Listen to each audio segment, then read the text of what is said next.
Oke, selamat datang kembali di pembahasan kita. Kali ini kita langsung fokus ke satu sumber ya, buku The Rules of Management dari Richard Templer. Iya. Kita mau bedah aturan nomor 23, ciptakan suasana yang baik. Ini aturan yang kedengerannya gampang ya. Nah, itu dia, gampang diucapin tapi prakteknya. Sering jadi tantangan buat manajer kan? Betul banget. Jadi misi kita sekarang ini, kita mau gali nih, apa sih inti dari aturan ini? Gimana caranya Anda sebagai manajer bisa benar-benar bangun lingkungan kerja yang positif? Siap ya? Siap, mari kita lihat resep rahasia Templar ini. Oke, poin pertamanya cukup jelas nih dari buku ini.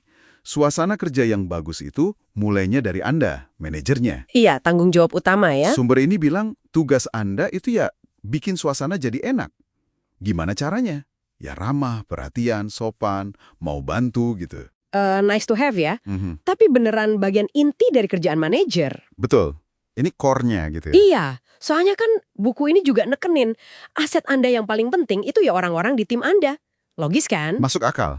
Kalau alat utama Anda ini, tim Anda, nggak dirawat, nggak dijaga lewat suasana yang mendukung, ya gimana mau berharap hasil kerja yang paling top? Nggak bisa ya? Nggak bisa. Ini bukan cuma soal sopan santun biasa, tapi soal bangun fondasi. Fondasi rasa hormat dan percaya, itu dasar kinerja tim.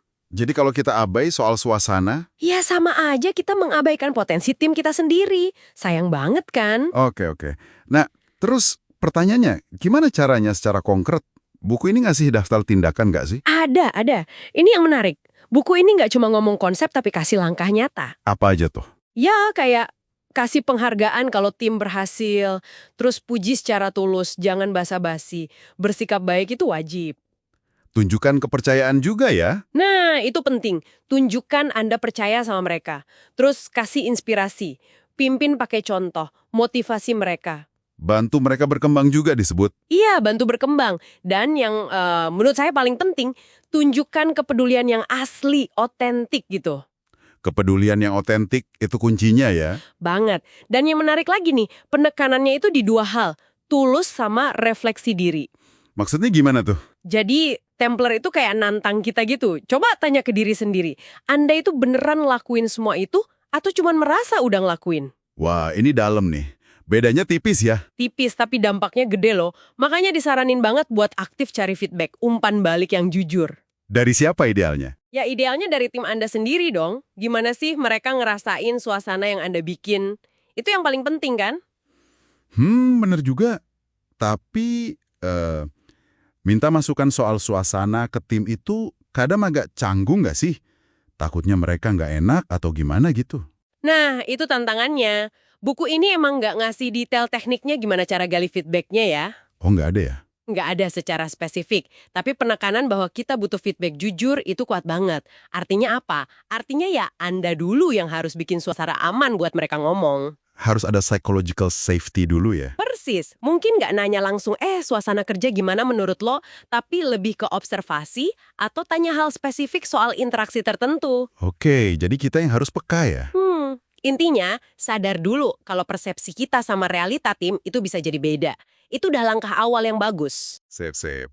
Nah, buku ini juga ngasih contoh nyata kan? Soal dampak sikap manajer ini. Iya, ada cerita menarik tuh soal manajer di perusahaan lain. Yang kasar itu ya? Betul, karena dia kasar, nggak baik ke stafnya, malah ada staf yang bocorin info penting perusahaan ke kompetitor. Waduh, bahaya banget ya. Bahaya, beda banget sama si penulis, si Templar ini, dia katanya tegas, tapi selalu nunjukin rasa hormat. Hasilnya? Iya, timnya jadi loyal banget, nggak ada tuh cerita bocor-bocoran info. Oke, jadi jelas banget ya benang merahnya di sini. Jelas banget, sikap Anda sebagai manajer itu punya konsekuensi langsung, nyata di lapangan. Loyalitas, motivasi, Bahkan keamanan informasi perusahaan, semuanya nyambung ke suasana yang Anda bangun. sampai dirumusin aturan emas segala ya. Iya, buku ini nyebut 3 aturan dasar di tempat kerja.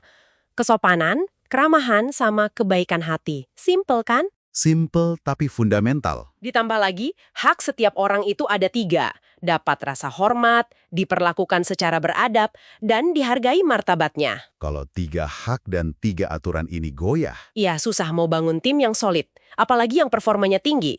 Ini bukan soal jadi bos baik doang, tapi soal manajemen yang efektif. Oke, Jadi kesimpulannya kuat banget ya.